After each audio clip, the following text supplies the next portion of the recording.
All right. Good morning, everyone. We are delighted to see you. Glad to be on with All Things Dr. Leo and my special guest today from Hope Church, Brother Daniel Oppenhuizen and Marque Beats Walker. Glad to have you both gentlemen on. I'm so appreciative of you. And this is the first, my second talk show format. The first one didn't quite work well. The third person was in an area that just really cut off, so we had to make some changes. But this looks good. I really want to express my appreciation to both of you and the vast careers that you've had and the sharing and information that you're going to give today. We've got viewers coming on now, just giving them a second. I think they're popping on. That's good. We're going to start. Let's start with prayer, and then we'll move right into our agenda today. Father, we thank you for this day and your many blessings, and we thank you for the opportunity and the gift of music that you've granted us and for the kingdom. Bless these and bless our time together this morning, that you would be glorified and your people edified in Jesus' name. Amen.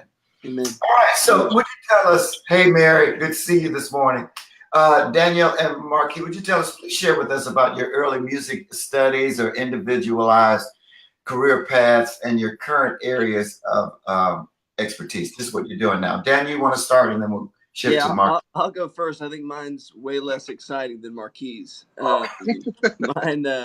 So I tell people all the time I started playing guitar when I was 16 years old. I started playing because I wanted to impress girls, and it did not work. So then I ended up the worship leader at my church. I was going to Christ the Rock at the time. That's where I grew up at church. Wow.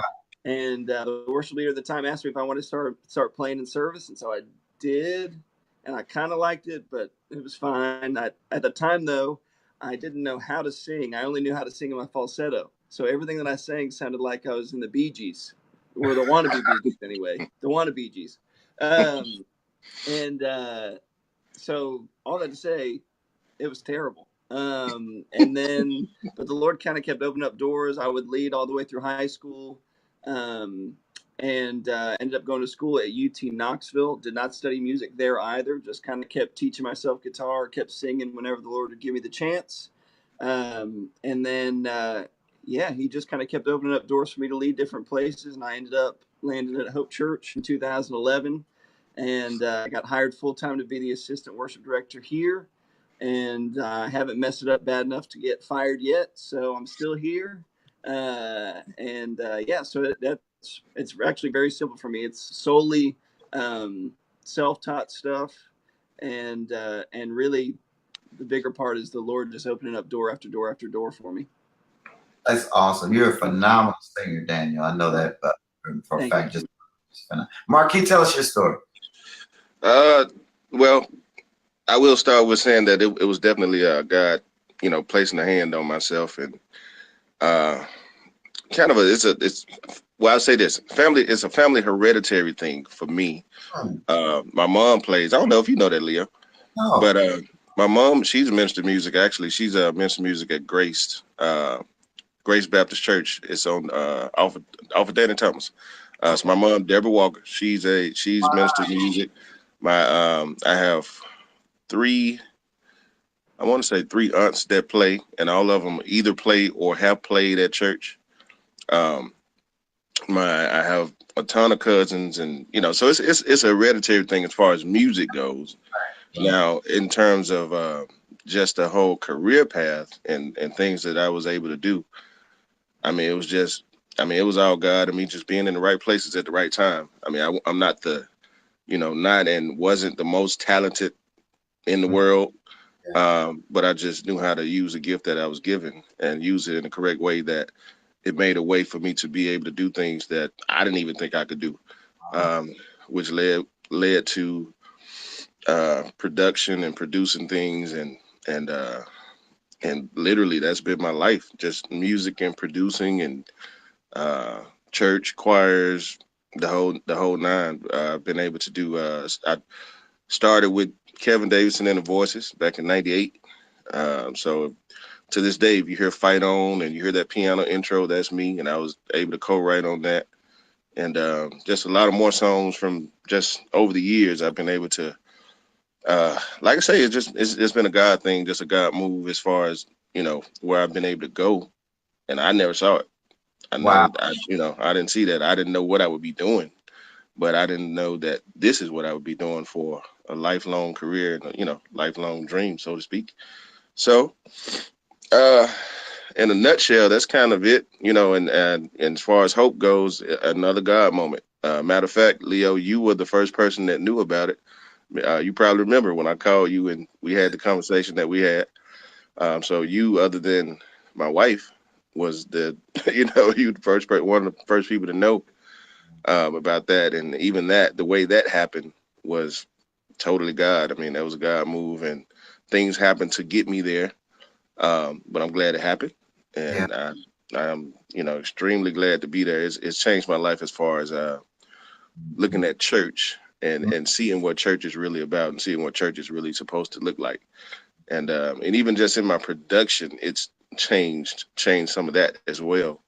As far as me being able to, I've always been a person that likes different genres of music and different types of things, and I thought I knew a lot, but I didn't until I got there, and I was like, wow, okay, I didn't know crap.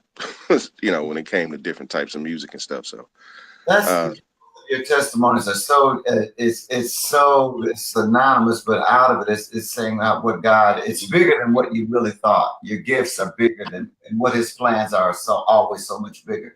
You kind of both tapped into my next question about. Tell us about your call to music ministry. You've done that.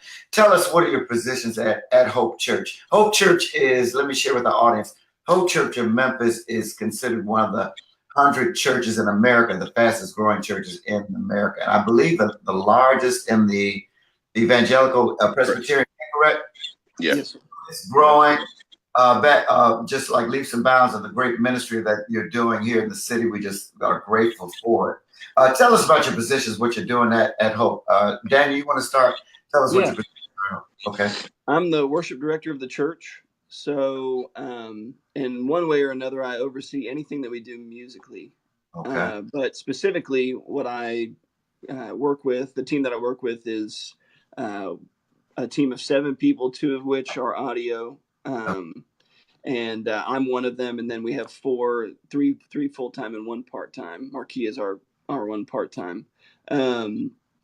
But yeah, I'm the worship director, so I oversee anything musical with specific focus on weekend services. That's where I lead the most. Okay. Marquis? My title is choir director, which is it's more loaded than just choir director. It's in the terms of I would say in the terms of Like every church job is. Right. Exactly. yeah, I kind of base it down and put it in layman's terms, and I just say minister music over the choir. Yeah. Right. But that's basically that's what it is. But I'm basically over the choir, and it's been a real joy to be there and see it grow and see it flourish, and just see how people are really enjoying being in the choir. When I got there, I think we had 32 members at this large church, and so obviously that was pretty tough, especially with managing 4 services.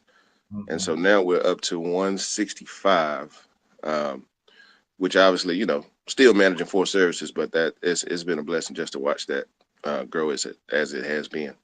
That is Still amazing. is. That's amazing. So, and I'm reading on your website. There's a fifth service, isn't there? Does that happen once a month? Is it on Sunday evenings or something like that? It's every Sunday. It's called the Stirring. Okay. It's run by a different musical leadership team, and the main speaker there for years has been our associate pastor Eli Morris. Okay. So it's a wildly different service just from feel and style and that sort of thing. Yeah. Daniel, I'm going to have 2 questions for you. Would you tell me the first one? What do you deem? What are core standards that you deem necessary for a successful church music ministry? What are some core standards? Would you say?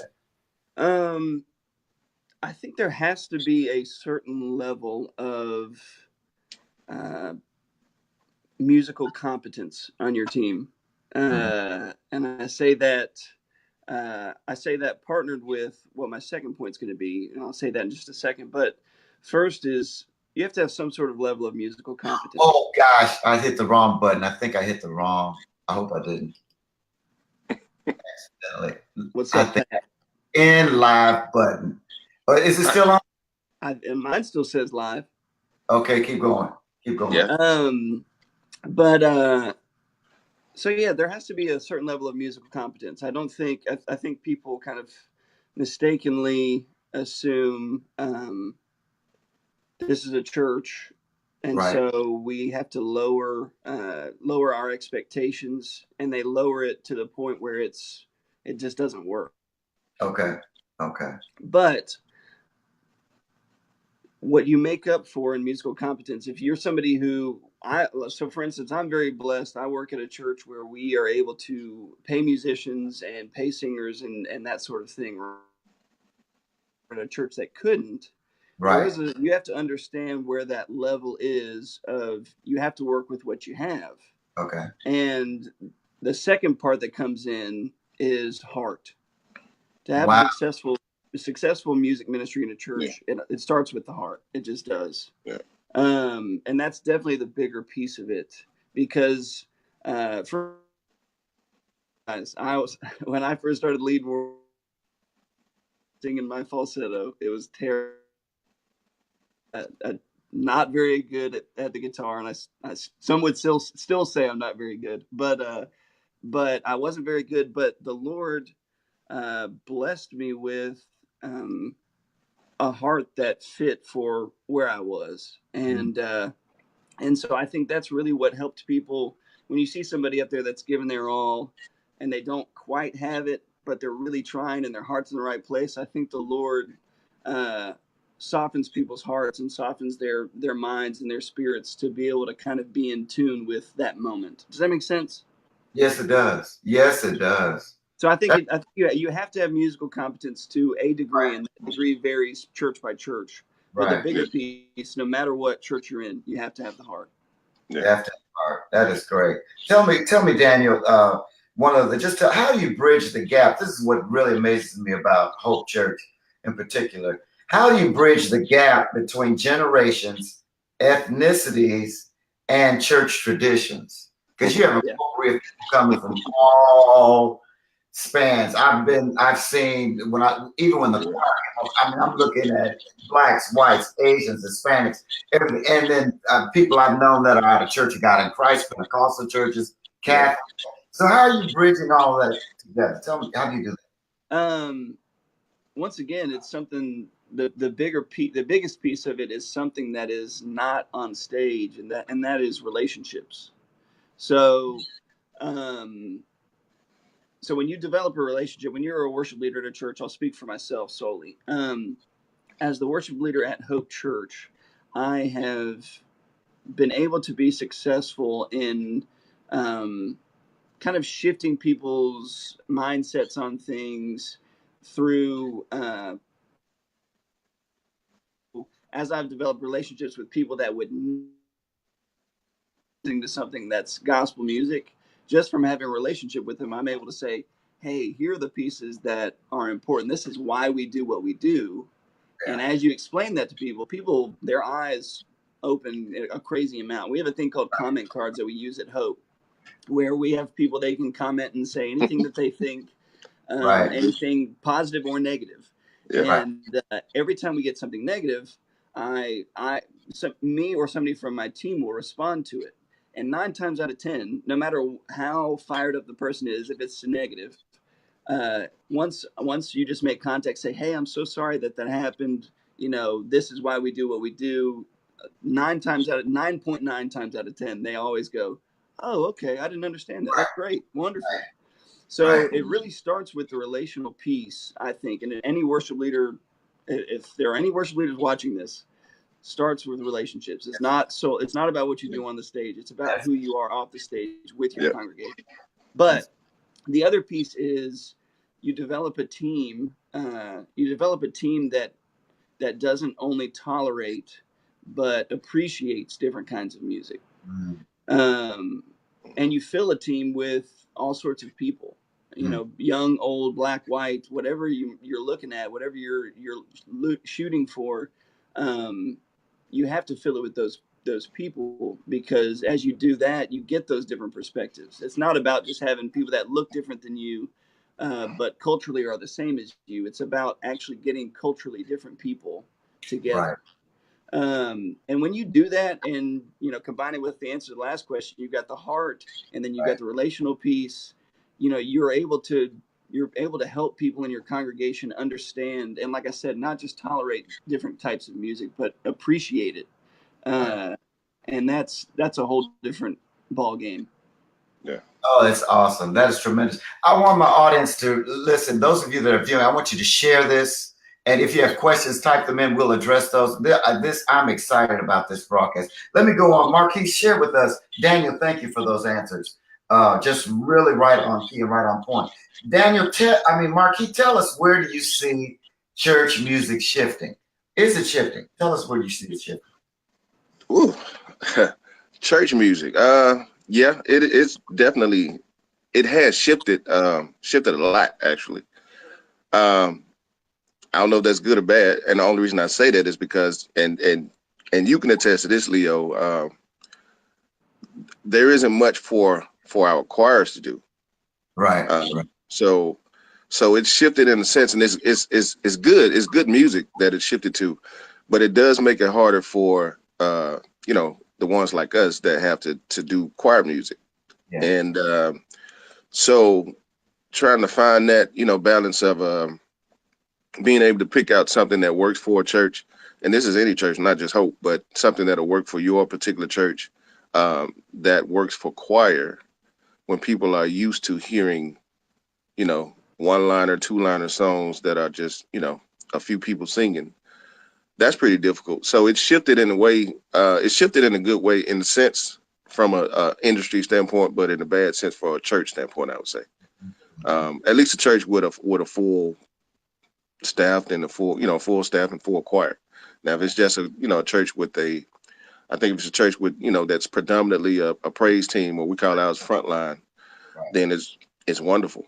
Right. So the shift is good and it's bad, I think, personally, and even from a production standpoint, that it's tough, because you have people that want to do really good church music, really good, aggressive church music, aggressive, just wordy, big choir sound, and it's kind of like, well, where does that go after you do it? So it's kind of a, I don't know, it's kind of a if-and question, I guess. Right. Well, I want to commend you both on the revitalization and the consistency with your church choir. The large numbers just say that it's still a passion, it's still a heart, and it's still needed in the church. And I just want to commend you on it. Thank you. I'll say this, Leo. That starts with Marquis. It really does. You have, and nothing against any previous choir director that we had, but we finally found that mix, where it was a mix of what we were talking about in my first answer, where it was a mix of musical competence and heart, right, and true desire to minister to people, and those relationships. That's why people come back. I mean, that's why people are dying to be connected to other people, and so beyond the musical side of things, Marquis has developed a culture that makes people want to be a part of a family, and that's how you get 100. That's how you go from 32 people to 160 some people, and that's how you get people to give up as much time as we ask for them to give up on a weekend. Right. Because of the relationships. That's it. Yeah. And out of the wonderful relationships comes the wonderful music making. Yep. Really. It's hand in hand. It really is. Go ahead, Marquis. When we get new members to come, or even if it's old members that come back to the choir that were there before I got there, the first thing I tell them is that, because we get a lot of them say, well, I can't sing, but I just love the choir. Right. I said, well, let me say this. I said, it doesn't matter if you can sing with us. I said, it's all about your heart. If you have a heart to want to sing, you can come on. I said, secondly, we actually, and I said, this is the honest to God truth, the choir, we love being together. We love just fellowshipping with one another week after week after week after week, on the weekends, on Saturdays, and all morning on Sundays. We just love fellowshipping with each other. So the singing becomes second nature. Right. And that's why we're able to bond so well when we do sing, is because we just honestly love being with each other. It's gotten to the point where if I have to move or cancel a rehearsal, they actually get upset with me. Right. And and that's Yeah. great. That's Yeah. great. But when I first got there, trying to get them to come to rehearsal was like pulling teeth. Right. And now it's a totally different culture. It's like I say, they really look forward to coming to rehearsal, even if we're doing some songs that everybody knows and we don't even have to basically rehearse those songs. Yep. Everybody still comes to rehearsal because we just like being with each other. So that goes back to what Daniel was saying about just building the relationships and just building that family aura and that family feeling of, hey, I want to go see my people, I want to go see my family. And then the singing becomes just second nature because we're into each other. Yeah. And so that way we kind of in tune. It's kind of like a pyramid. We're all at this little bottom of it, and we're all kind of climbing up together, to hit Right. that point. And that point is God. So Yep. We got a couple of questions, guys. I want to, and plus the questions I want to get through. So let's do these as concise as one, but I want to honor these questions that are coming in. There's some good questions. We have a okay. question from Cynthia Wicks Haley, and she says, "Where do you look for music for your choir?" And I can share together. Go ahead, but go ahead. Where do you look for music for your choir? I honestly just listen to as much stuff as I can. Sometimes I look for I'll tell you one thing I've been doing a lot of within the last year or so. I've been looking at a lot of college choirs, Good. um, Okay. Yeah. college gospel choirs, whether it be black or white, or most of them that I've been finding have been mixed choirs, whatnot. But that's been pretty cool to help kind of get different styles of stuff to Right. fit our congregation. Right. You're And close. then yeah, and then just other stuff. Other stuff is just stuff that I've had in the back of my head for a while, and some that I know that could work, even if I have to change it up and make it work for us. And when I say make it work for us, I don't mean because it's a mixed choir. I just mean for our church culture, because certain things we know that it's certain stuff we know as far as just speaking candidly, me being a black person and a black church leader for all of my life and coming to this, it's a totally different thing. So I can't come in there with some of those songs that I used to love, Right. because it's just not the same thing. It's not the same culture, and it's great. It's great for me actually, Yes. to challenge me. Yeah. Right. So Yes. so it's it takes a bit to find stuff that I know that could work. And again, like I said, a lot of the stuff is good for me because it challenges myself Yeah. to like we recently just did a piece for a church anniversary called I Am, which is a song by Michael W. Smith. But it's a choral piece with 8 parts. And we did it a cappella. There was no score sheet. So Wow. I had to pick the parts out first of all, and then I had to actually score out all 8 parts. Wow. And so of course for me that was like, whoa, what have I gotten myself into?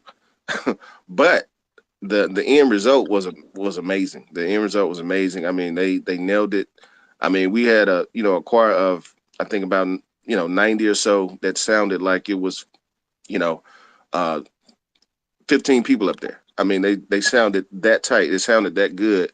And so that was a challenge for me. Just seeing that come to fruition just made me know that, okay, well, we can do anything. So we can kind of go from this point of music to this point of music. So when I do look for stuff, I'm not limited to looking at one certain style of music, basically. Tell quickly. I'm going to make this question two. It's a two questions from Vidori Ruggless and then Michelle Riley Jones. She's out of DC, a phenomenal musician and a partner with me in No Gimmicks. So what are your methods for recruitment, and then how do you retain? And then there's a Douglas Smith sense. How do you maintain volunteers? That's it. The same question Michelle's asking. What are some of your strategies you use to retain? So what are your recruitment, and then how do you retain the choir members? So honestly, recruitment wise, what we do, I mean, recruitment is and I actually shared this with some of the members this past weekend. It's pretty easy for us because we're so visual. Right. They see us week after week. They see us, so it's pretty easy for our ministry to, and especially myself. I'm a people person, and I love talking to people. So one thing God He's gave me a talent of just remembering stuff. I have a really good memory. Right. So I can meet, we go to this church where we have thousands and thousands of members. I meet them one time. I remember their name. If I talk to them, if they give me their number and they ask about choir, they're just asking about it. I talk to them and I follow up with them. I check with them. Even if they don't join the choir, I just check with them and see how their life is going, see how they're doing. So basically, like we were talking about earlier, excuse me, just building a relation, a relationship with them in general.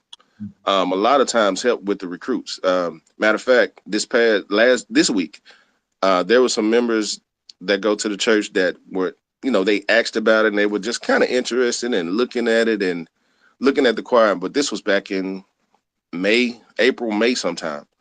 So this past week, I took some time out and I reached back out to all of them, but I wasn't reaching out saying, hey, we want you to come back to the choir, or we want you to come to the choir. I was just reaching out in general saying, hey, how you doing? Hope everything's been going okay. We're still here in the case that you want to come, no pressure, this and that. And I think I reached out to about 10 people and 7 out of 10 are coming next week.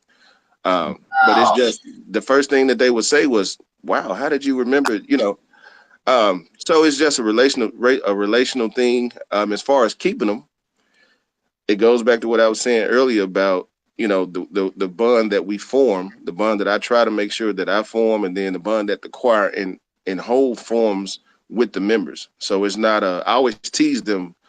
I say, look, guys, make sure you know your members. I don't want you to ever walk up to one of your members and say, hey, make sure you know who you're talking to, because this is your family members. So, and that's the way we look at it. I look at it, we kind of look at it as a real family member. So when your family member is missing, you miss them and you reach out to them. So therefore, the people that kind of get in there, they're like, well, it's so big, they don't need me. But as soon as we don't see somebody, especially myself, if I don't see somebody for a week or two, I'm checking up on them. And it's not, hey, why have you not been to rehearsal? It's, hey, I'm just checking up on you to make sure you're okay. And that means the world to some people. So Yeah, that's how we maintain. I'll add really briefly. I'll just add. So what Marquis talking about is something that we try to adopt around here called high personal touch. Yeah. And I know, I mean, I can speak from experience. I can speak from experience of walking through our church lobby on Sunday morning. I'll be walking around. I'm talking to people. Hey, how are you? And I look over, and Marquis is talking to somebody, and I always laugh because in my mind I guarantee he's asking them if they can sing and if they can come be a part of the choir. Yeah. But that relational piece, I'd even, for any person that's watching or that is a worship leader. I mean, even pay, not even just volunteer people. We as a church, we may be a big church and we have a big team. It's not like we pay our musicians and singers an exorbitant amount of money. And so they still have a choice of where they can bring their gifts and their talents. Yeah. And if you don't have that high personal touch, that relational piece of, because I do the same thing that Marquis does. I try to take somebody from our worship team out every week just to let them know, just to ask how they're doing, see how their life is going. And because of that, it makes it to where, one, your bonds are closer, but two, when the next cool opportunity comes up, it's about more than just being here because of the money they make or the amount of exposure they get from being on our stage. Yes. So I just wanted to add that to it. That is great. Guys, the questions are pouring in. This is really exciting today. Dr. Tony McNeil is with us of Houston, Texas. I wanted to just get his question, and then Chris Pat Bound has a good question. Then we'll move on from there. Dr. McNeil says, talk about the ways you maintain a sense of community and respect among the staff and paid singers, leadership that work along with you. And how do you keep your egos in check for the betterment of the men? So both of you chime in on that. Daniel, you want to start? Yeah. I'll start. So, I'll leave it up for a minute so we can keep it, look at it. Yeah. So I'll tell you this, and Marquis can chime in on it. I have no problem with my ego because I don't have enough talent to have an ego. So it makes it to where I'm like, well, when you're the least talented person on your team, it's easy to help you appreciate everybody else. That is for sure. Uh, but um, but I think it all comes down to what we've been talking about the whole time: the high personal touch, the relationships, Yeah. those things, and open dialogue. I mean, we had a discussion this past week on with our own worship team where where Marque and I wildly disagreed on something. And it wasn't like some big, relationship ending thing, but we just Right. disagreed on an approach. Right. And at the end of the day, though, because we have relationship, Marque knows that I trust him, that I'm in his corner, that I believe in him, that I know how talented he is. He knows that stuff. So when we disagree, and I know that he feels that way about me. Right. And so when we disagree, it's not like, oh man, this guy, Yeah. we got this big fight. It's well, we have just differing opinions in our approach.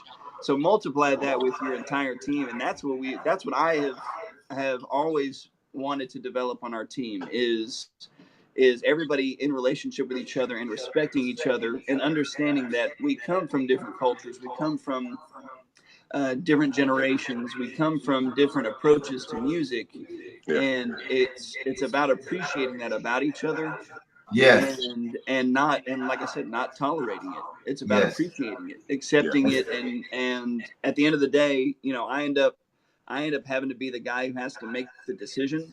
Right. But there are two ways to go about making those decisions. There's one in which you just say, well, suck it up, this is how it Yeah. is. And then there's one where it's, well, guys, you have to understand this and this. You kind of lay it out, and it's a much more relational approach. Right. And that makes all the egos and all the other stuff kind of fall by the wayside, I think. Yeah. Yeah. Yeah. That Marque, handle this question. This is from Chris Pat Bounds. How do you guys disseminate music to all of your choir members, and it's effective? And is it effective? Planning Center, band, group, me. So I mean, both. Whoever's Marque handling, then Daniel, if you have some input on that, that's fine. So yeah, we as a whole team, honestly, we of course the choir, but everybody that is on staff, we do use planning center. Okay. Okay. So with the choirs, it's easier. Well, in a sense, it's easier because we rehearse every week. Right. What I have done when I first got there, I've been there now 2.5 years, almost 2.5 years. Okay. But when I first got there, planning center was and is great, but it was more of a crutch, so to speak, because what was happening was we would have parts for all of the songs for everybody to hear. Right. So basically, that would make it to be where they would think, well, I don't need to come to rehearsal because I got the part, so I rehearse. That's what they would say. Well, I just rehearsed with planning center. Mm-hmm. So over time, and some of them really didn't realize what I was doing, but over time, I stopped putting parts to songs to make it so that they would feel like, well, we may need to come to rehearsal. Yeah. And that built it to where we are now as far as people really wanting to be there at rehearsal. But planning center is a wonderful tool. You can put all of the songs there, you put your lyrics there. So I just tell them that we have it there for to keep afresh instead of rehearsal. I always stress that planning center is not rehearsal. Yeah. But it's to keep it fresh for what we have rehearsed, and then we kind of dial in the little nuances and right. The breathing techniques and those. I mean, you can't teach that on planning center. So Right. as far as communication, Right. GroupMe, I do use GroupMe for communication, and it's great in a sense because trying to communicate to 160 plus people at the same Right. time at night, it just works. Right. I do have like an unwritten rule where only myself. Well, we have four groups. So we have an alto, tenor, soprano group, and I encourage for them to chat in those groups because that's one way to get to know your section. Right. Oh, that's great. The main group is only for me to relay the messages, and I make sure that I lay everything as transparent as I can, and I try to whatever I know, I try to make sure that they know so that there isn't any questions or they're not wondering about anything. And basically what putting those messages out there, they really appreciate it because it doesn't leave any.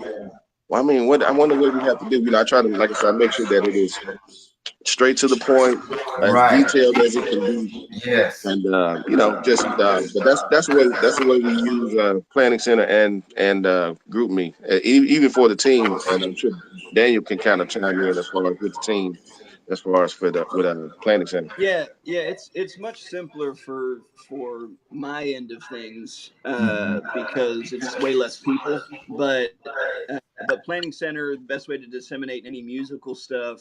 Yeah, Um, email is what we have found is the best way to really get things across to people because there's a written record of it.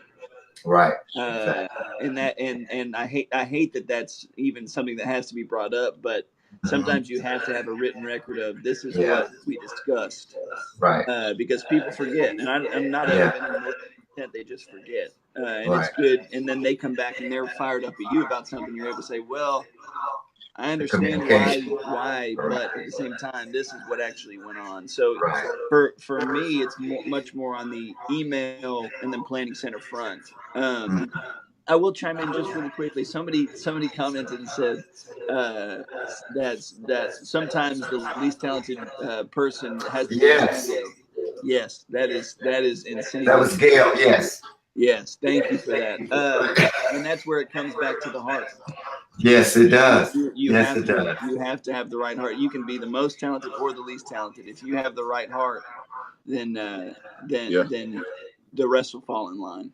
Oh, this is great, guys. Daniel, so go on, tell us how can we maintain musical excellence within our church worship settings? So with the heart and with the relationships, yes, there's a standard at Hope that we see, Marquee as well, and there's a standard of musical excellence. So how do we, with heart, with that, with dedication, how do we still let everybody? So there's a standard that Yeah. has to be maintained here. Go ahead.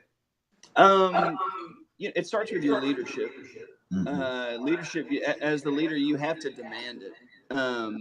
And it doesn't even have to just be within a paid context. Mhm. Whether you have an entirely paid band and frontline or singers, or if you have an entirely volunteer group of people. Right. Uh, if people want to be in that leadership position, they have to understand that it comes with a responsibility to serve it uh, Mhm. with all that they've got.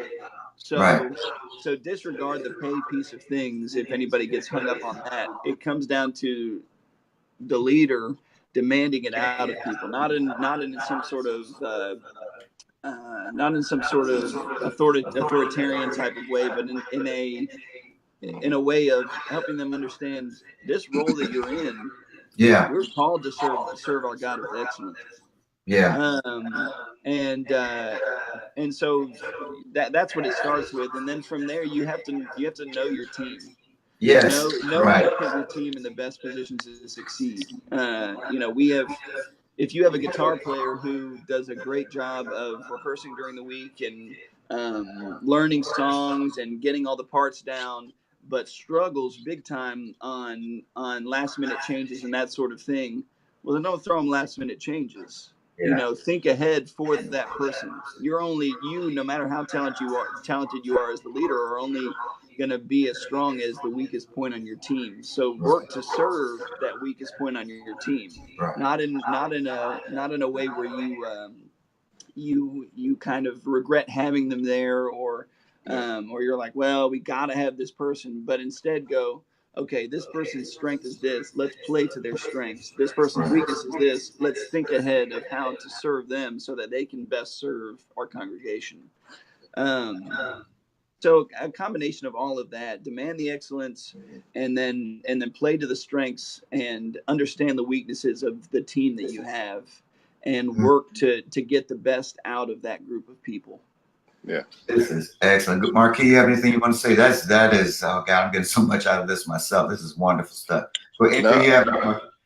I mean, other than I mean, honestly, he nailed it. Just I would just say Yeah. that with our team, we are so with our core team, we're so diverse in general that all of us have very, very, very strong points. Yeah. but all of us have a weakness. But Right. with our team being so strong in the strong points, it overcomes whatever weakness any one of us has. Wow. So Yeah. it goes back to what he said.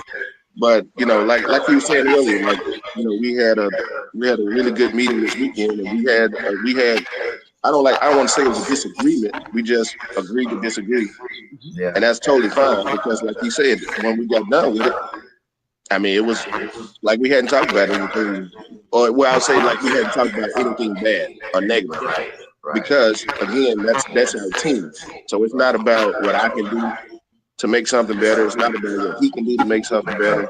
It's not about what the rest of the team can do to make something better. We literally try to make each other better. So Yeah. whatever our strong point is and whatever somebody else's weakness is, we know what we have to do to make sure that we show no weakness as a team. Right. Yep. Audience, And, viewing audience. and the obvious part of that answer, by the way, Leo, is what Marquis and I haven't said, which is just prepare the music. Yeah. Yeah, That's it. There you go. Get the There you music go. to your team in time, yeah, Yes. and make sure that it's understood. Hey guys, these are the disciplines that we have. These are things that I still struggle with to this day. Yeah. Hey, these are the disciplines that we have. Learn the music, Right. show up prepared. This Right. is what I'm expecting of you, and Yeah. this is when we need to be here. This is once you lay all that groundwork out, Lay the standards out. Right. that There you go. like I said, you're setting Expectation. yourself up for success because you're preparing yeah, Right. for the worst. I mean, Right. That's it. and you have to understand, not in a pessimistic kind of way, but just understanding life. Not everybody's a full-time church musician, Yes. so you Yeah. got to prepare to help them succeed in whatever facet they're serving.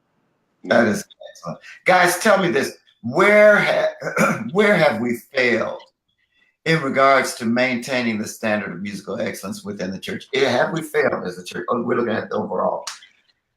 Not a church. Has the church, have we failed in it, or maybe not? What are your thoughts on that, Marquis? You want to go first or me, I, Marquis? I think that's more of a church by church, leader by leader question. Gotcha. You know, unfortunately, there may be some that have failed Yeah. in the sense that sort of what I was alluding to earlier about there not really being any church or choir music. So if you have there have been and I know personally there have been churches that have disbanded their choir because there isn't anything for the choir to sing. Now that's not true, but that's the mindset. Well, there isn't any more songs for the choir to sing. No, choir songs have been around for years. Right. So you just have to be, diligent and know what you're looking Yeah. for. Yeah. And like you said, planning ahead to just kind of Right. make work what you need to make work.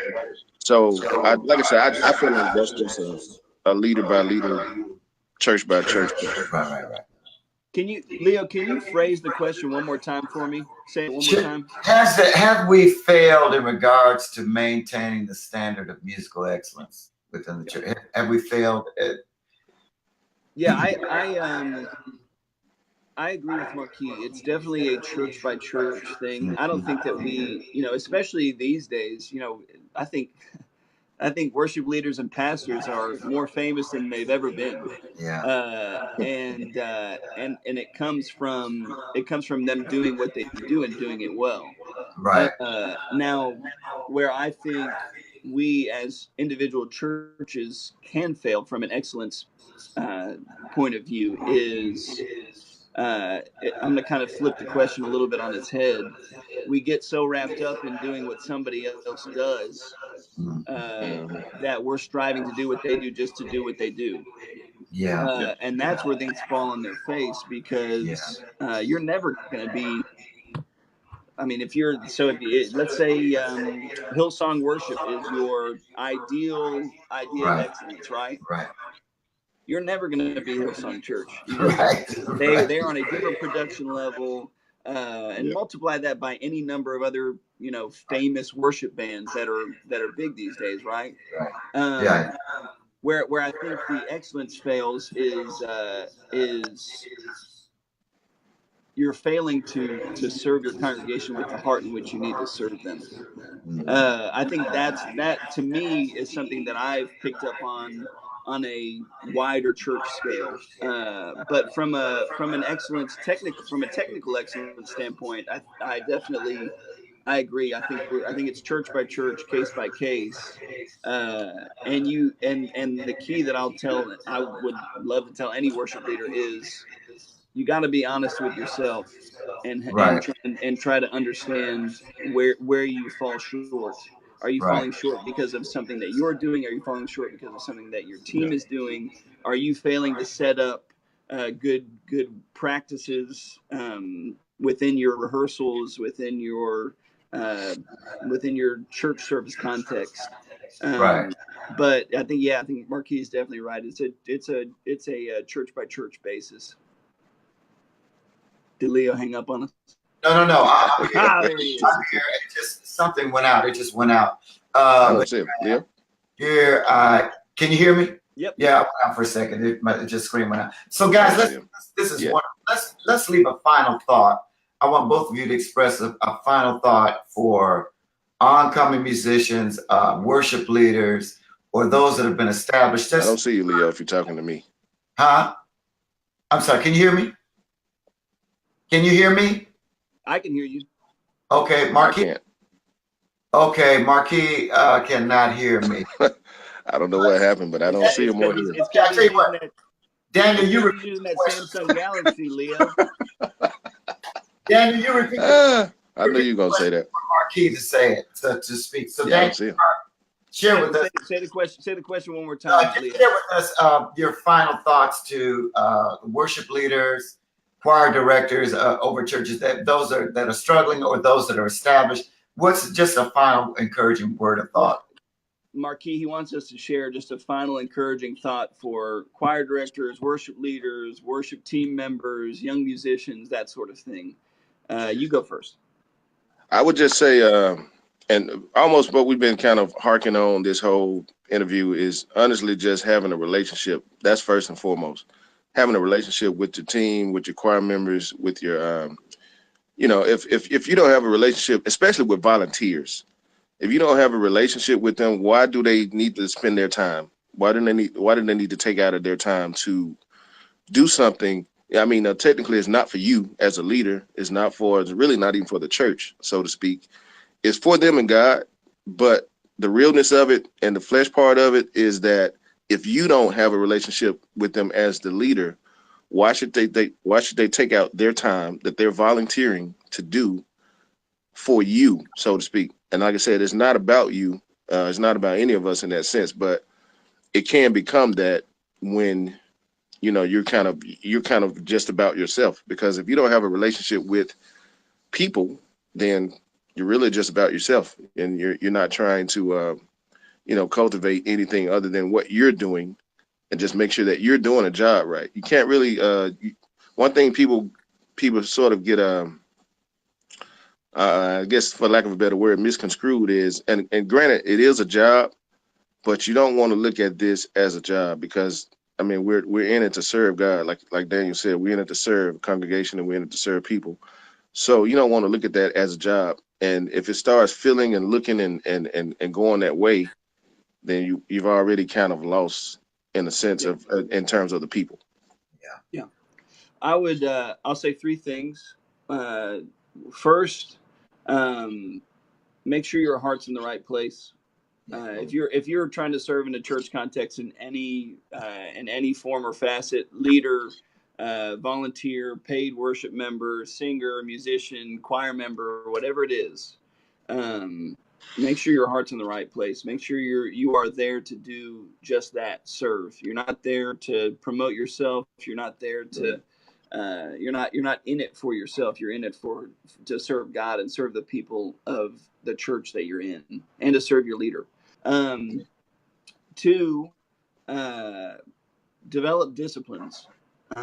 Make sure you're disciplined in your own personal rehearsals. Make sure you're disciplined in your rehearsal with team members. Make sure you are working hard at your craft outside of well, I'm good. I don't have to worry about whatever this is. I'm just gonna, this. And the thing that so many people do is this church music is so simple, Yep. or this song is so simple. I'll just figure it out when I'm there. It'll be fine. So develop disciplines, and then the last thing, and this is key for everybody, but especially for leaders. Um, be self-aware.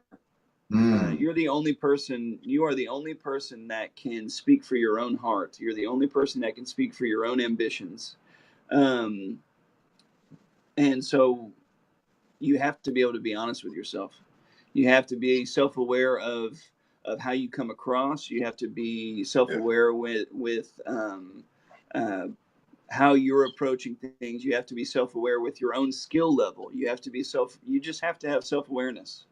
Yeah. And uh, I can't tell you how many times I've seen within my own self, times where a lack of self awareness has gotten people in trouble, Yeah.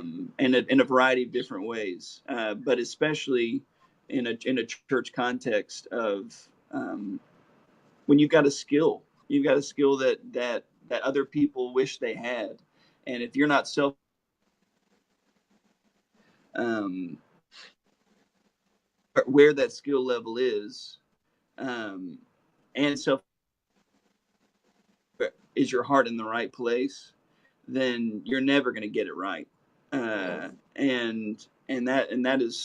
That's why you see some of the best musicians can't possibly Yeah. be good servant leaders, and some of the worst musicians are the best servant leaders that we have. Yeah. Yeah. Yes. Awareness of understanding this is where I am, and how can I best serve my team, or how can I best serve the team with my skills. Yeah. Fellas, thank you so much for today. This has been exceptional. Our listening audience, viewing audience, I pray that you share this. I know that you've gotten a lot of your comments are steady coming in. So all of the broadcasts are left up for you to share. Daniel and Marquis, thank you again for your time.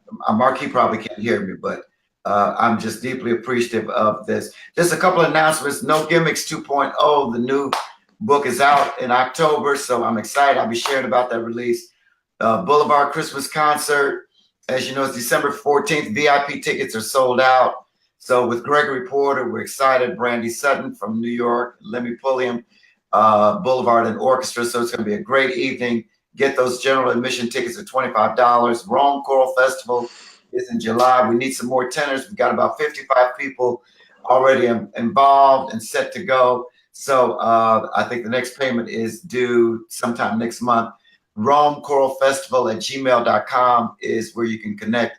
Our guest for next Friday, September 28th, is Dr. Alisha Jones. She's the assistant professor of ethnomusicology and adjunct professor, Department of Religious Studies at Indiana University, Bloomington. Don't miss it. So I think it's going to be great. I thank you for your time. Dan, you want to dismiss us in prayer? Yeah, absolutely. And Leo, just so you know, this was an honor. Thank you so much for letting us Oh, be a man. part. Thank you. Yeah. It's an honor to serve with Marquis as well. But it's great. Thanks for having us be a part of this. I'll And I pray. want to say you guys have represented so well how to be a cohesive team. I've learned so much just sharing. And just the ethnicities, the different cultures that you bring to the table, it's really a great witness. It's a great witness. I want you to know that. I want you to know it. Thank you, man. We're going to have you back. This is going to get some Thank major. you. I can't hear him, but thank you. Great. We'll look forward to it. All right, Daniel. Lord, thank you for today.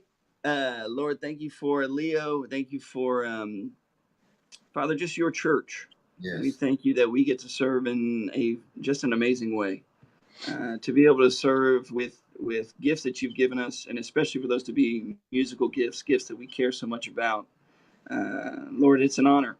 It really is. And I pray that today, the words that we've said, Father, I pray that they were your words. Father, I pray that you will use the words that we've said to touch lives, that you will continue to use Leo and Mississippi Boulevard in an amazing way. Father, I pray that you would just bless him and his ministry, bless this live broadcast, this specific one, but the continuance of this live broadcast as he continues to do them. Father, I pray that you would use it in a mighty way for your kingdom. Lord, thank you for Marquis. Thank you for Hope Church. Thank you for Mississippi Boulevard. Thank you for Memphis, Tennessee. Thank you for all the churches that are in this community. Lord, we are honored to be a part of your team, and we love you so much. In your name we pray. Amen. Amen. Thanks a lot, guys. Love you. See ya. All right. See ya. Bye-bye. Bye-bye.